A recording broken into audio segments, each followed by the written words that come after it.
Kun sagalee bilisummaa Oromooti.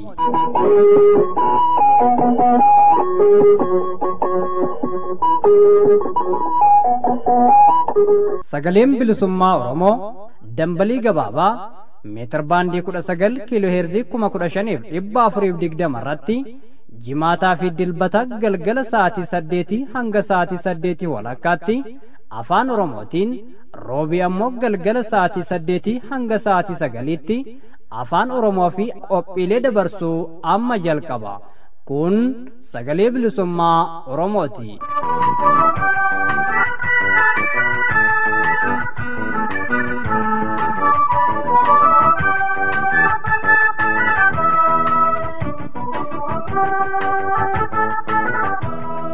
Akkam jirtu kabajamoo hordoftoota keenya nagaan keenya kabajaa iddoo jirtan hundatti isin qabu sagantaa irraa keessatti qophiilee qabannee dhiyaannee wal duraa duuba isaa isin beeksifna jalqaba kan isiniif dhiyaatu oduu ta'a.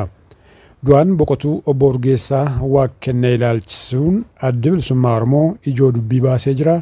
Oduu taansinee gama keessan hin geenya. Xumura irratti haala yeroo Oromiyaa fi Impaayera Itoophiyaa keessaa irratti marii qindeessaa fi gorsaa hojii adda bilisummaa Oromoo biyya ambaa Jaal Dr. Shuggut Galataa waliin taasifame kutaa jalqabaatu dhiyaata. Jalqabaa hanganumaa nu faana turaa isiniin jecha amma gama oduutti isin dabarsina.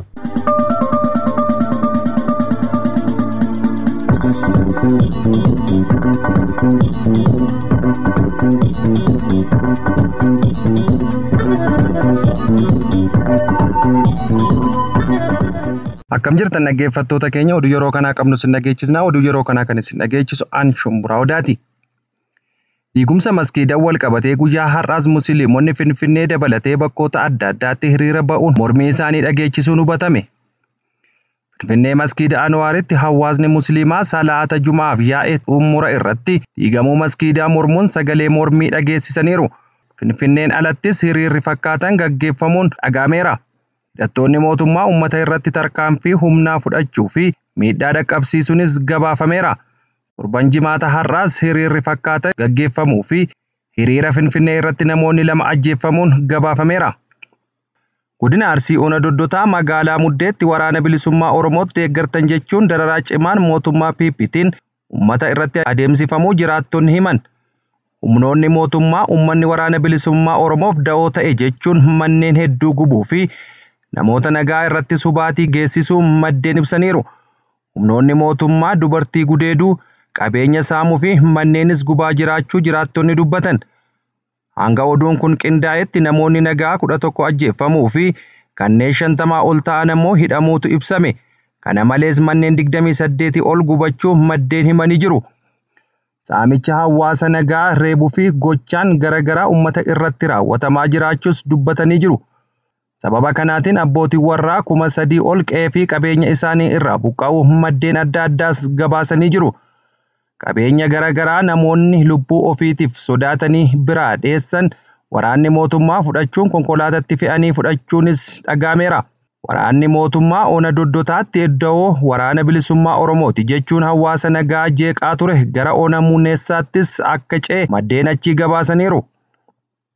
Faannoon godina Horroo Guduruu Wallaggaa Ona Amuruu ganda Makkannootti namoota nagaa ajjeesuun dhagame.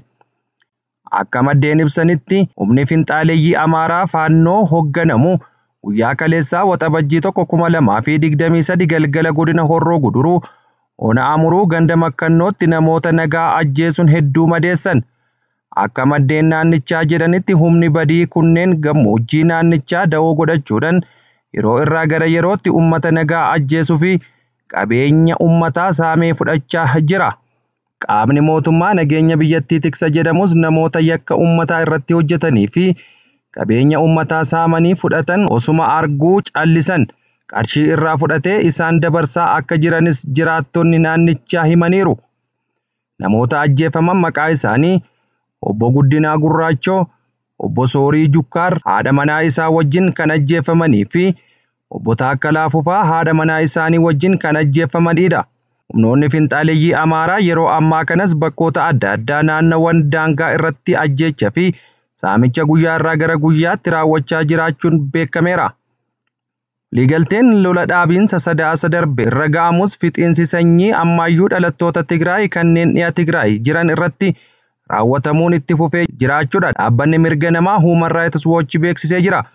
Humnoonni Amaaraa fi aangawoonni naannoo yakka kana keessatti kan hirmaatan yoo ta'u, ibsi dhaabbata mirga namaa kun beeksisee jira.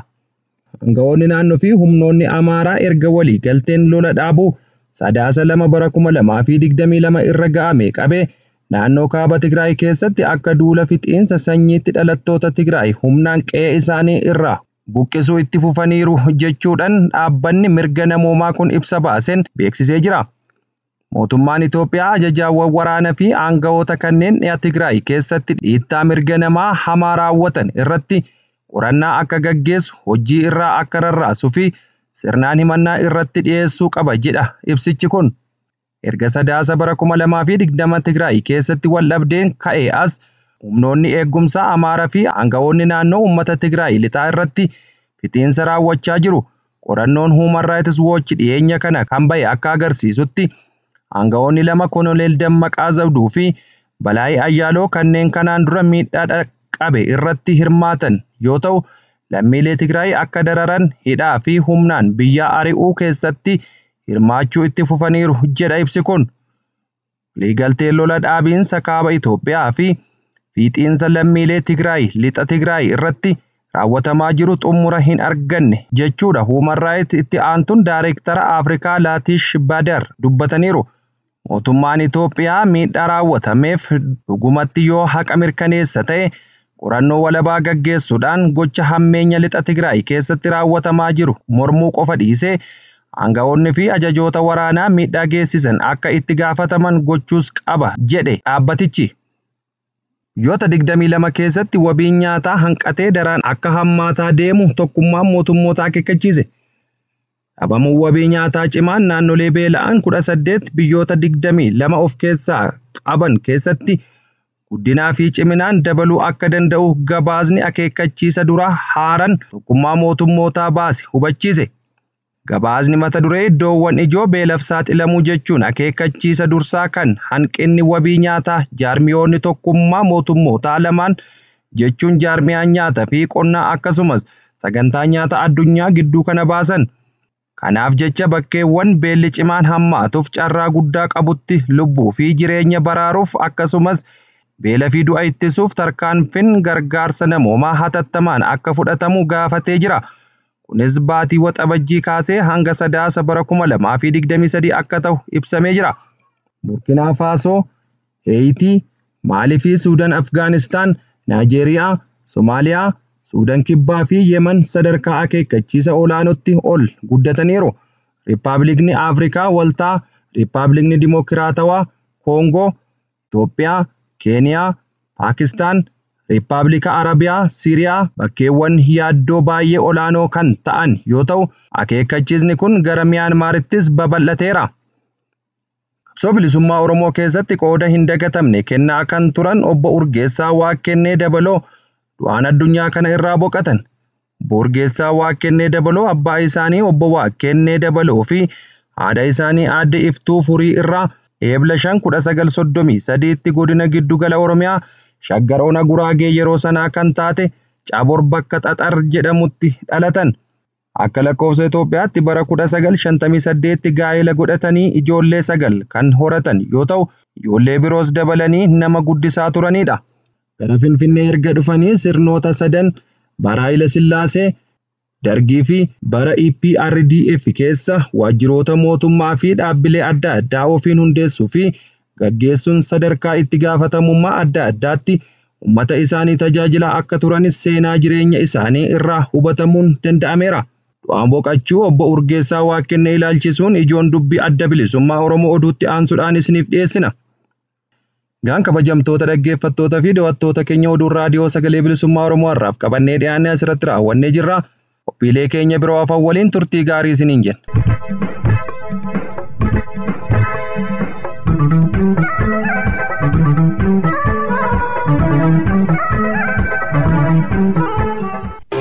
sagaleen bilisummaa Oromoo kun sagaleen bilisummaa Oromoo. Ayyaana waggaa 35ffaa tamsaasa raadiyoo sagalee bilisummaa Oromoo Saabaa'oo waxabajjii 17 2023. Sagaleen bilisummaa Oromoo Saabaa'oon waggaa 35ffaa tamsaasa raadiyoo itti eegalee waxabajjii 17 bara 2023 kabajata. Saabaa'oon guyyaa itti hundeeffame waxabajjii 15 bara 1988 irraa qabee hagaarraan tanaatti adeemsa qabsoo dheeraa keessatti carraaqii qilleensa irraa dhabamsiisuuf diinni taasisu hundumaa dandamatee gumaacha olaanaa waliin waggaa 35ffaa isaa kabajachuuf qophaa'aa jira. Kurmaana bardhibbee tokkoof ummata Oromoo barsiisuu, ijaaruu fi qabsoo hiree murteeffannaaf kakaasuudhaan gumaachi sagaleen bilisummaa Oromoo taasisaa yoo nagahee har'ata ABO kan miidiyaalee dhimma qabsoo Oromoof hundaawan kamuu keessaa isa hangafa taasisa.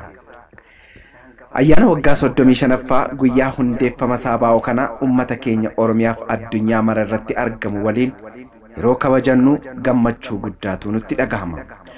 Hundi keessanuu bakka jirtanitti nu waliin ta'uun ayyaana seena qabeessa kanarraa akka qooda fudhattan affeeramtanii jirtu. Waggoottan 35 darbaniif sagalee bilisummaa Oromoo jiraachisuuf karaa adda addaa haala seenaan hin daganneen warra gumaachaa turtan maraaf galanni bilisummaadha. Ayyaana kana milkeessuuf akkasumas gara fuula duraatti Saabaa'oo raadiyoo keessan tamsaasarra jiraachisuuf karaa maallaqaa yaadaaf gorsa ijaaraa gumaachuun akka nu cina dhaabbattan hiree kanaan waamicha goona. Ayyaanichi kan geggeeffamu karaa sarara zuumiitiin ta'a. Liinkii isin beeksifna. Nu qunnamuuf iimeeliin keenya sbo.radio88@gmail.com yookiin saaba'oo.radio88@gmail.com. Injifannoo uummata Oromoof koree Saabaa'oo idil addunyaa. Kun sagaleen bilisummaa Oromoo. Kun sagaleen bilisummaa Oromoo. Hordoftoota keenya kan hordofaa jirtan kun sagalee bilisummaa Oromoo sagantaa afaan Oromooti. Qophiin keenya oduudhaan eegale itti fufee jira. Du'aan boqotuu obbo Urgeessaa Waaqennee ilaalchisuun ijoo dubbii adda bilisummaa Oromoo irraa kenname isiniif dhiyeessina kunooti.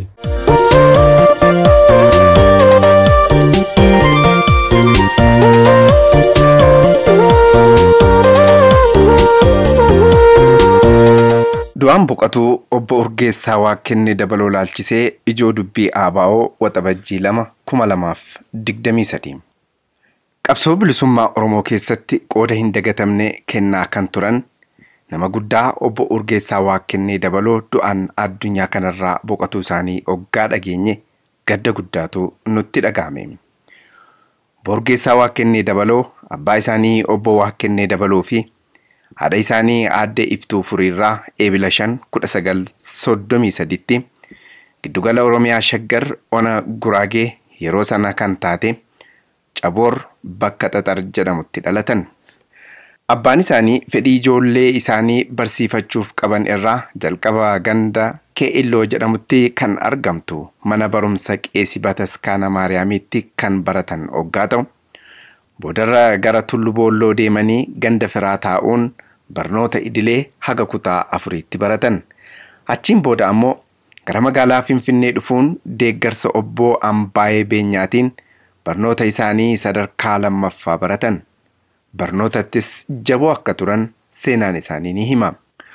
Obbo Urgeessaa Waaqennee dabaloo akka lakkoofsa Itoophiyaatti bara 1958tti gaa'ela godhatanii ijoollee 9 kan horatan wayita ta'u ijoollee biroos dabalatanii nama guddisaa turanidha.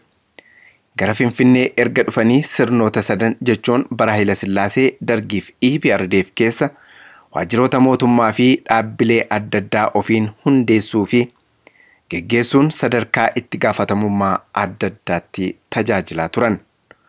Obbo Urgeessaan mirga uumaan namaaf kenne kabajamuu akka qabu amantaa fi ejjennaa waan qabaniif dargaggummaa isaanii irraa kaasee qabsoo bilisummaa Oromoo keessatti hirmaachuudhaan iddoo garaa garaatti haala isaanii hayyame keessatti hanga gaafa du'aan addunyaa kanarraa darbanitti hanga danda'an qooda isaanii kennaa turan. Obbo Urgeessaa Waaqennee Dabaloo dhukkuba keessaatiin qabamanii yeroo dheeraaf wal'aansa irra erga turaniin booda waxabajjii 2023 lubbuun isaanii darbe. Addi Bilisummaa Oromoo ABO'n du'aan boqotuu Obbo Urgeessaa Waaqennee Dabalootti gadda itti dhagahame ibsata. Maatii firoottan akkasumas waahillan qabsoo isaaniif jajjabina hawwama. Injifannoo uummata bal'aaf waxabajjii 2023 Finfinnee, Oromiyaa.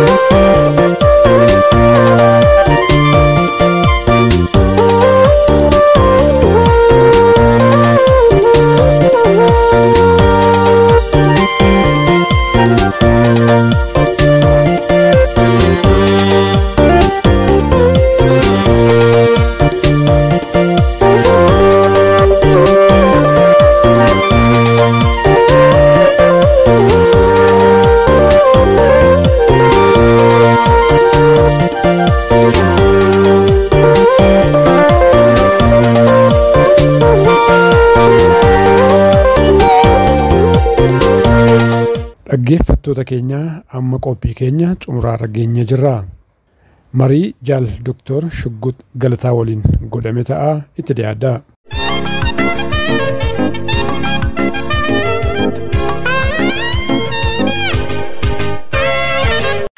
Harka fuuni ashamaa akkam jirtu dhaggeeffatootaa fi hordoftoota keenya kabajamoo fi jaallatamoo kun qophii addaati. Qophii addaa har'aa keessatti keessummaa tokko isiniif qabadhee dhiyaadheen jira. Qindeessaa fi gorsaa hojii adda bilisummaa Oromoo kan biyya ambaa Jaal Dr. Shuggut Galataati. Jaal Dr. Shuggut baga nagaan dhufte. Atillee baga nagaan na eegde Jaal Firaa'ol dursaa sagalee bilisummaa Oromoo irratti marii akka waliin gaggeeffannuu fi na dhiyeessuu keef galata guddaa qabda. Akkasumas sagaleen bilisummaa Oromoo waggaa 35 ol uummata isaa tajaajilaa ture. Ayyaana isaa kabajachuuf deema. Jala bultii irra jirtu ayyaana gaarii akkasiniif ta'u asumarraan hawwii koo dabarfachuu fedha. Fayyaa ta'e Jaal Dr. Hedduu galatoomii mee marii keenya har'aatti seenna waa'ee haala biyya keessa jiru yookaan immoo haala biyya keenya Oromiyaa akkasuma guutummaa Impaayera Itoophiyaa keessa jiru irratti dhimmoota garii kaasnee kan waliin mari'annu ta'a.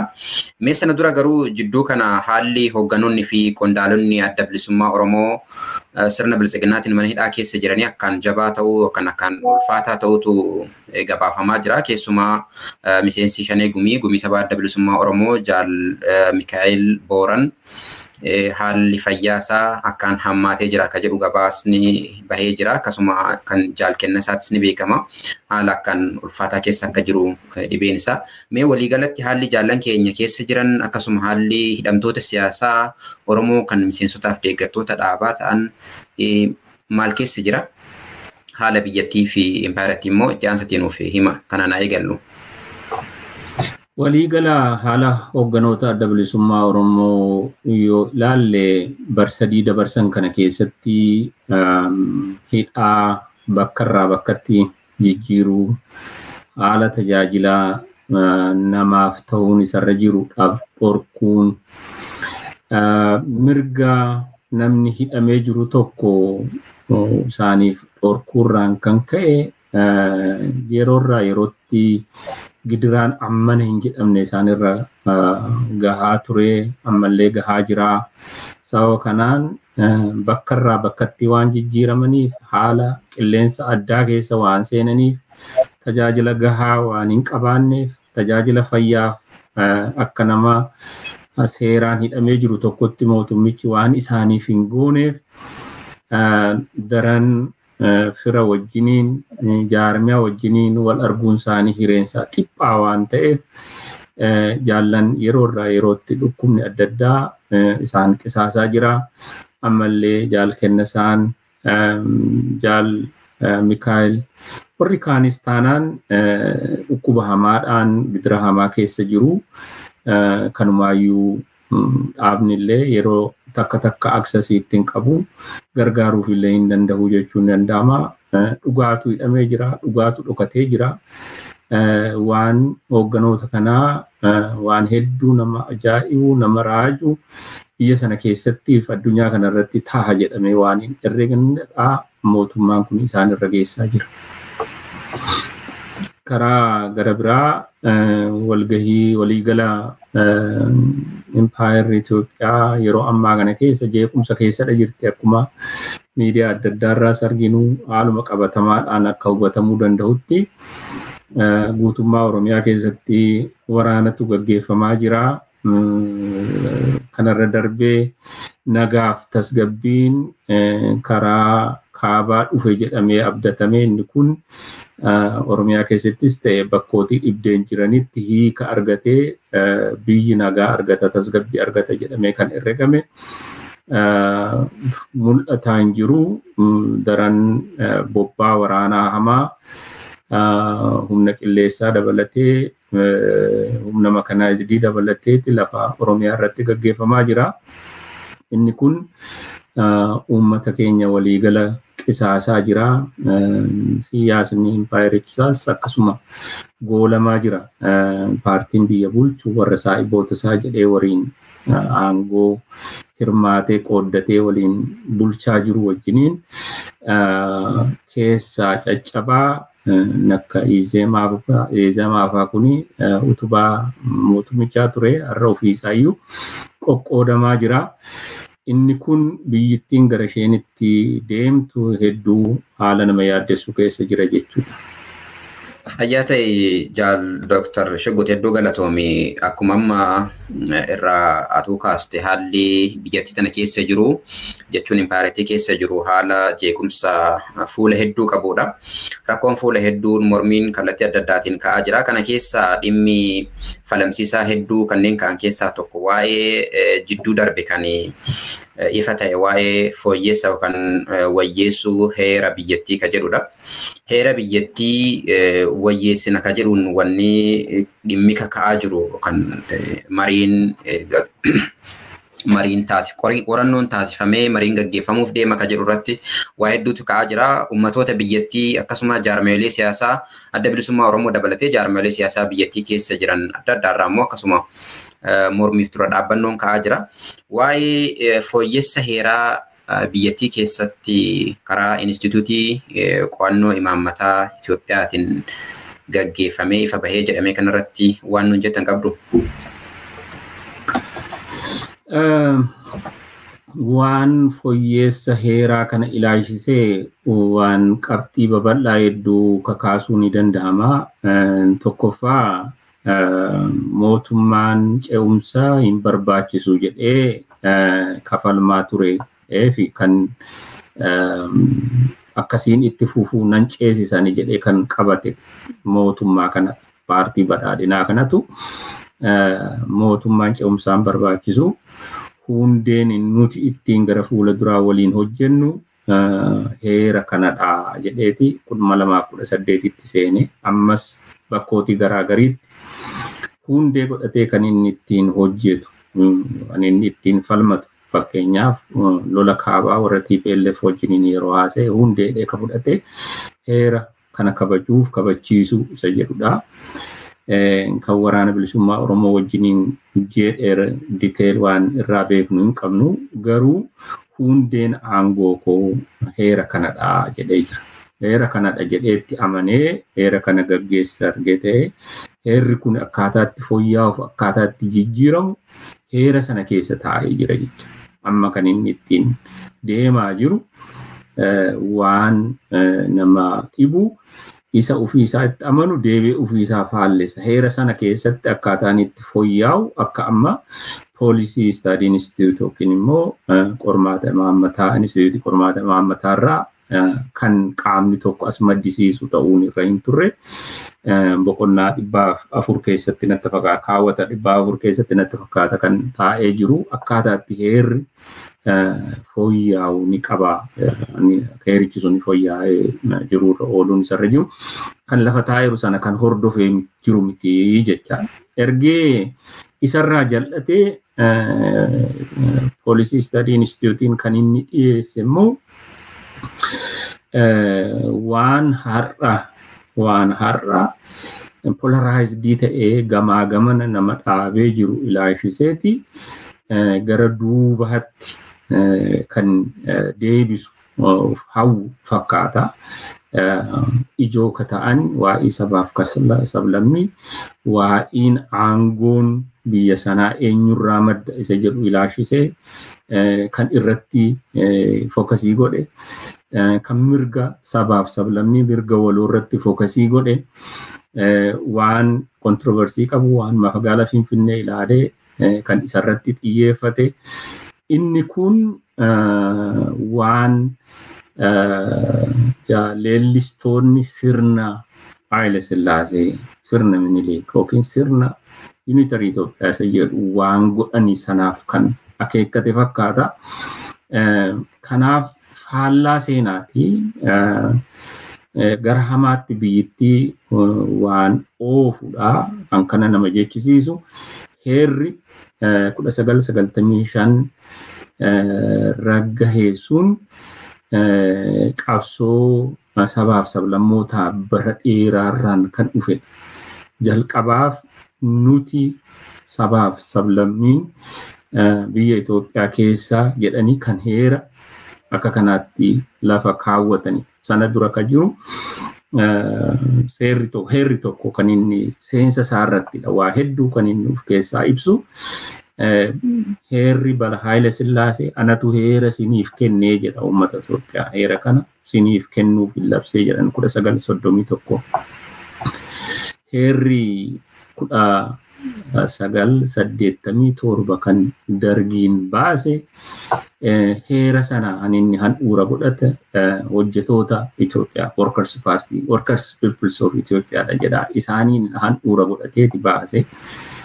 Deemsa sooshaalizimii galmasaa godhateeti baase. Kanaaf inni ammaa kuni seensa isaarratti rakkoo qabaa. Waa'ee keewwata 39 irratti rakkoo qabaa. Inni isaan jedhanii fidan tokkoffaa faallaa deemsa heera fooyyeessuu lafa taa'ee jiruuti. Lammaffaa duubatti deebisuu deemsa siyaasa Impaayera Itoophiyaa waan ta'eef balaa guddaa qaba jechuun ni danda'ama. Dr. Waa'ee hedduu waan instituutiin kun akka qorannooti jedhee kaase keessaa waa hedduu kaasuun ni danda'ama. Akka cuunfaatti waan inni kakaasisinuma irraa tuqxanii jirtu. Mee tokko tokkoon yaaduma isaatti seenanii ilaaluudhaaf irra caalatti akka dhaggeeffattoonni fi daawwattoonni hubataniifan irra deebi'ee sin gaafadha. Wanneen achi keessatti ka'an keessaa yookaan qabxiilee achi keessatti ijoo jedhamanii qorannoo kanaan guutummaa biyyattii keessatti qorannoo tooftaa adda addaatiin taasisne booda qo'annoo taasisne booda irra geenyee jira ka jedhan qabxiilee isaan kakaasan keessaa mee garii irra deebinee ilaalla jechuufan jedhe. Tokkoffaa heerumti kunuu jijjiiramuun ni barbaachisa moo hin barbaachisuu ka jedhu. Inni kan biraa akkaataatti heerri kun keeyyatoonni heera kanaa itti jijjiiraman keeyyatoota muraasa irratti xiyyeeffatanii jechuudha. Inni kan biraa asxaa yookaan emblems afaan Ingiliziitiin jedhamu sana asxaa biyyoolessaa kan ammaan tana biyyattiin yookaan impaaratiin itti fayyadamaa jirtu. Inni kaan waa'ee sirna federaalizimii yookaan sirna bulchiinsa federaalawaa kan jaarmaya yookaan ijaarsa naannolee ittiin walitti qabatu mirga afaan fayyadama afaanii afaan Amaaratiin ala afaaniin kanneen biroo afaan federaalaa gochuu kan ilaallatudha. Paartilee siyaasaa sabummaadhaan ijaaruu hin barbaachisa moo hin barbaachisu kun dhabamuu qaba moo itti fufuu qaba yookaan warreen maqaa sabummaatiin ijaaraman dhoowwamuu qabu moo itti fufuu qaba. Keeyyata 39 kan mirga hiree ofii murteeffannaa hanga fottooqotti jedhu kanneen ilaallataa jechuudha. waa'een Finfinnee fi kanneen biroos akkasuma. Dura dursoo gara dhimma qabxii ijoo isaatti deebine erga heerri biyyattii ragga'ee heera gubbaarratti inni jalqaba qabxiin isaan kaasan nuti saboonni, sablammoonni fi ummatoonni biyya kanaa jedhanii sababoota heera kana raggaasuun barbaachiseef erga seensa isaarra kaa'anii raggaasanii maayii akkuma isin reeftu xumura heera kanarratti immoo qaamni fi akkaataan itti heerri kun jijjiiramuu yookaan wayyeeffamuu danda'u jedhee erga kaa'ame instituutiin qorannoo kanuma biyya sanaa kun bifa kanaan dhiyeessuun kun isa kana duuba maaltu jira? Lammaffaa qorannoo dhumti jedhame kun Oromiyaa dabalatee naannolee adda addaatti qo'annoon taasifamee parsantii hamma kanaa mormanii jiru, parsantii hamma kanaa deeggaranii jiru yookaan dhibbentaa hamma kanaa immoo ani maaltu na dhibe jedhanii jiru jedhanii ka dhiyaate kana jira. Hammam qorannaa dhumti kun haala biyyattiin amma keessa jirtuun haala ummatoota biyya sana keessa jiranii bakka bu'aa jechuun danda'ama. Biyyattii bakka hedduu Oromiyaa guutummaatti bifa jechuun danda'amuun keessa deemaniyyuu qorannoo gaggeessuun hin danda'amu. Qorannoon isaan gaggeessine jedhan waan Oromiyaa bakka bu'uu danda'u akkasuma naannolee kanneen biroollee. Gaaffii baay'ee bal'aadha. Maaliif nuti sabaaf sablammoota jedhanii jalqabanii heera 1995 irratti isa jedhu ilaaluuf utun jaallatiin giddii duuba deebinee akkaataatti Itoophiyaan ijaaramteef akkaataatti heerri Itoophiyaa as gahe xiqqoo irraa tuttuquun dirqii nutti ta'a jecha. Kana jechuun Itoophiyaan daangaa lafaa ishee har'a qabattee jirtu kana kan isheen qabatte bara Minilik xumuraa jaarraa 19 irratti bara 19 irratti jechuu danda'ama. Yeroo sanarraa kaasteeti jechuu danda'ama. Boodarra Eertiraan itti haa dabalamtu haa guddattu malee.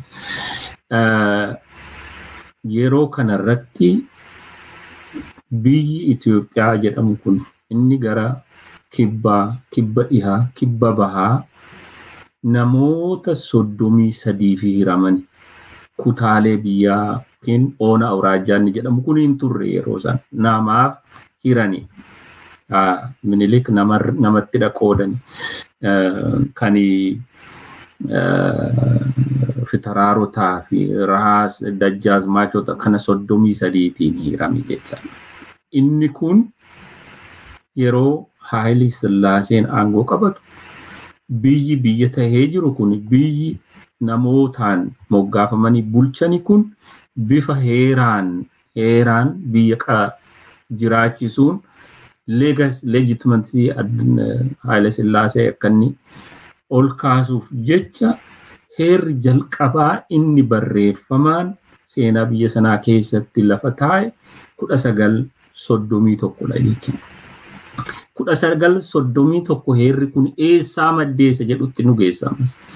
1981 dura waan ittiin wal bulchaa turan waa sadiidha.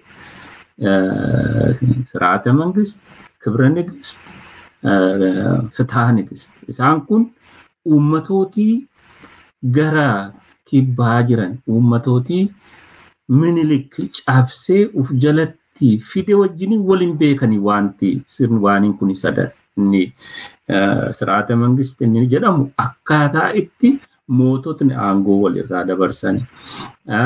Fitaa nagistiin akkaataa itti filootiin kan moototaa murteetti dabalu. Kibra nagistiin jedhamu immoo han amantii fi qaama gara biraa immoo kan uf keessaa qabu adabbiidha ibsee jecha. So 1931 mataan isaanii extractidiitti ta'e haga tokko inni irraa dhufe hundee aadaa fi sirna gara biraarra.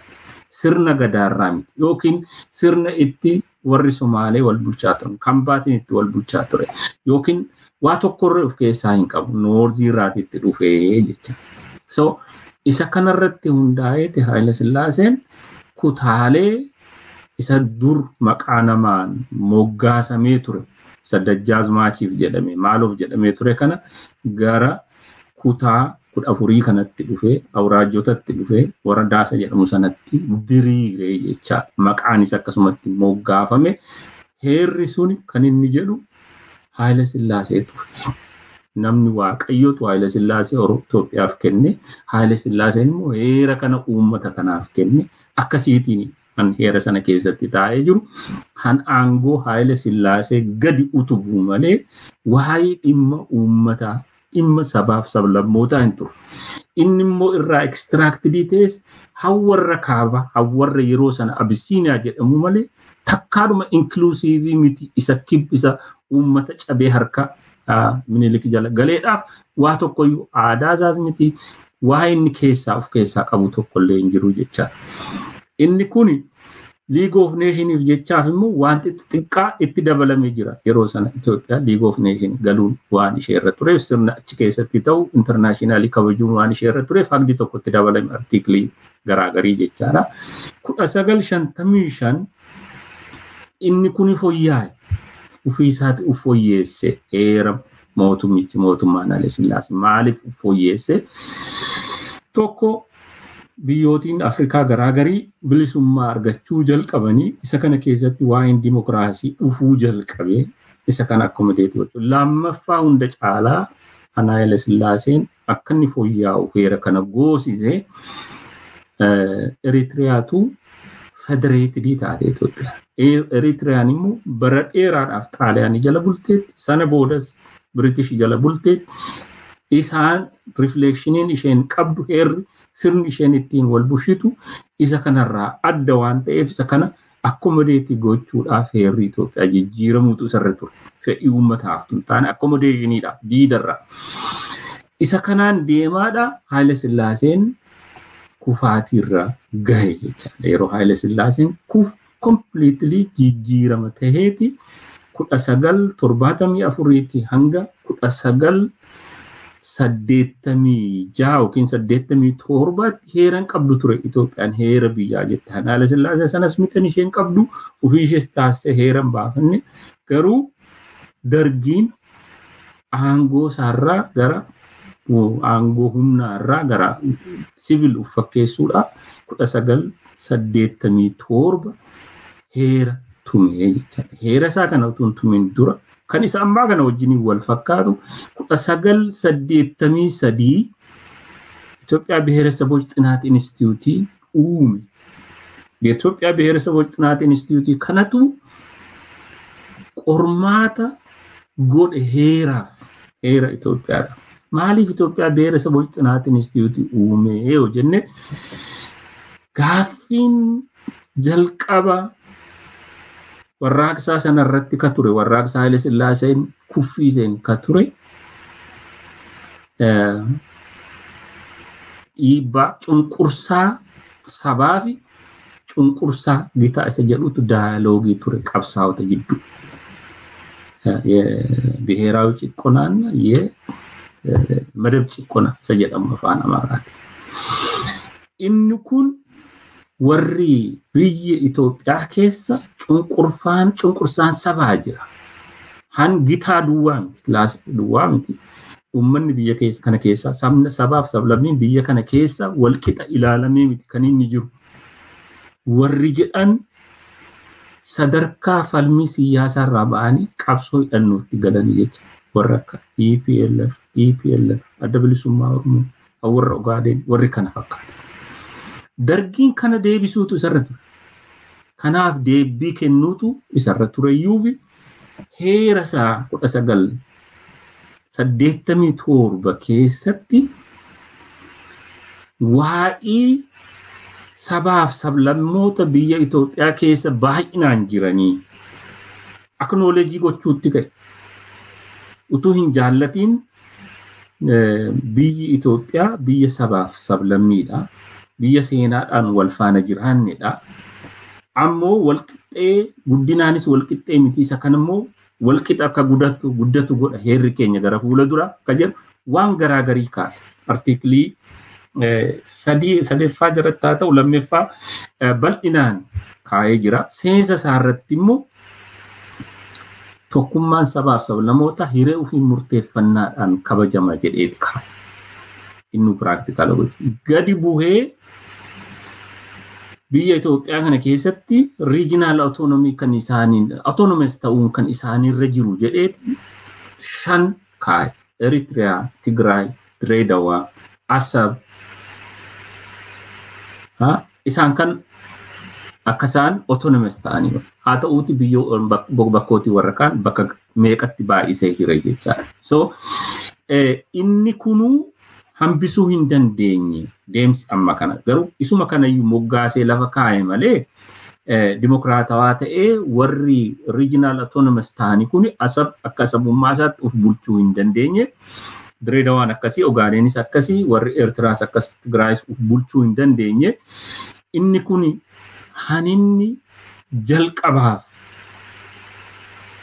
karaa qabate dargiin kufee yeroo chaartarri bu'uureffamudha jechuudha. Chaartara keessattidha kun bal'inaan ta'a. Bal'inaan isa taa'e kana koreen komishiniin seeraa Bokkiflee Wadaajoo natti fakkaata sa'aatiin hoogganamutu qormaata irratti godhanii dabala heera kanaaf kata'u jedhanii simpooziyamii illee qophaa'ee biyyootiin garaagaris irratti qooda fudhatanii biyyootiin rakkoo sabaaf sablammii qabanii biyyootiin dimokiraatawaa fakkeessanii biyyootiin akka Ijipti faallee keessatti qooda fudhatteetti maaliif Ijipti irraatiitti dhufe jedhameeti herregama inni tokko inni Kibra Nigistii moo Fixaa Nigistii keessaa abbaan tokkoonsa kanaaf natti fakkaata jedheen herregaa isaanillee irratti qooda fudhatanii isa kanatu jaarmoleen siyaasaa garaagarii keessaa dhiibamanii haa ba'anii sababa adda addaatiin haa bahanuu malee sanarraati Ihaadeg EPRDF 1995 heera kana as qabate as ba'e. Haninni inyaa jedhanii lafa kaa'an nuti sabaaf lammoota jedhanii kan lafa kaa'an deemsa siyaasaa deemsa jiraachuu biyya Itoophiyaa wajjiniin ka dhufe kana dhabamsiisuun dhimmaandiin amma jiru warri sabaaf sablammii uummataaf dhaabatani kun caalaatti dimokiraatawaa ta'uutu irra jira caalaatti mirgi kabajamuutu irra jira. Warri duubatti deebisuu barbaadani isa kana waan sabaaf sablammii keessaa bahuutu sarra jira. Polarized taatee jirti amma biyyattiin gama lamaan kanatti. Mootummaan kanaan dura warri amma jejjechaa turan dargiinis ta'e EPRDFis ta'e principally a sort of holding together walitti qabanii jiraachisu han amma han Itoophiyaan itti deemaa jirtu amma biyya Ameerikaa coming together jira federal system wal jaallatanii ofii isaanii dhufanii ijaaran inni kaan immoo holding together ni jedhamu dhibeen kun akka gargar isaanii caccabsine akka gargar hin baane kan yeroorraa yerootti suphamaa deemu isa suphamaa adeemu kana dhibbarraa dhibbatti doomineetii gochuutu narra jira jedhe namni balleessuuf tattaafatu yeroo fakkaata malee Itoophiyaa balleessuudhaaf ka deemudharraa kan hafe kun gaaffiin amma inni isaanii itti deemani karaarraa maqanii jechuu barbaadeen silas jalqabarratti tuqeen jira akkatti heerichi fooyya'urraa maqanii ilaali waan wal faalleessu heera kanaan aangoo isaanii justify godhatu tokko ammoo deebisanii akkitti heerri kun fooyya'uun isarra jirurraa maqanii policy study institute kun credible kan hin taane scientifical kan hin taane qormaatiin inni godhanne scientifical illee miti kana fidanii publicitti dhiyeessuun yeroo ammaa kana immoo keessumaa cidiitti abidda kaawuu fakkaata qabsoon ummatootii waan duubatti jedhu takkaa hin herregu kanaadhaaf balaa qaba duubarraa qabateeti jira isa kana duubatti deebisuun hedduu rakkisaa ta'a biyya Itoophiyaaf ka jedhuun qaban.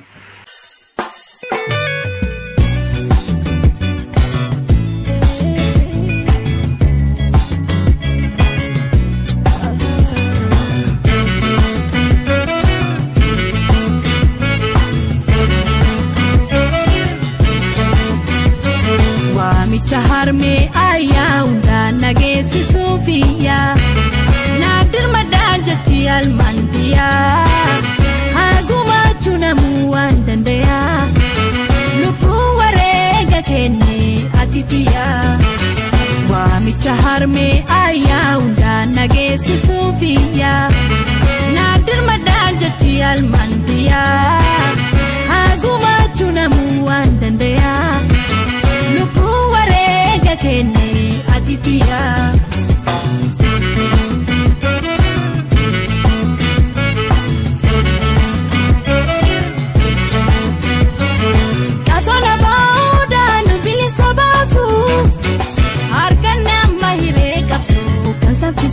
Undu dandeti sa abaotin nisu Oramu maisa namunda kamulisu Wamicha harme aya unda nagesi sufiya Nadir madanjati almandiya Haguma chunamu andandaya Lupu warega kenne atitiya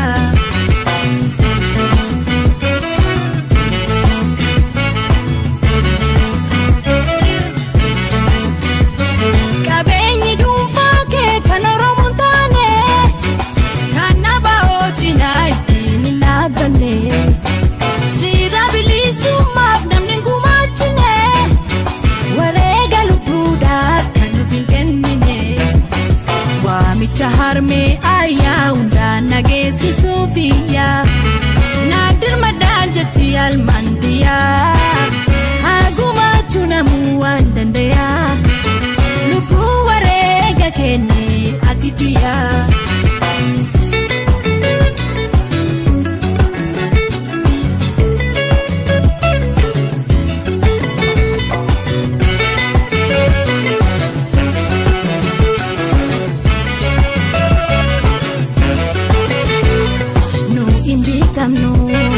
Alagadani nu oromoda halu bekani araban soba nu garbomsani lamu araba ainun gomsani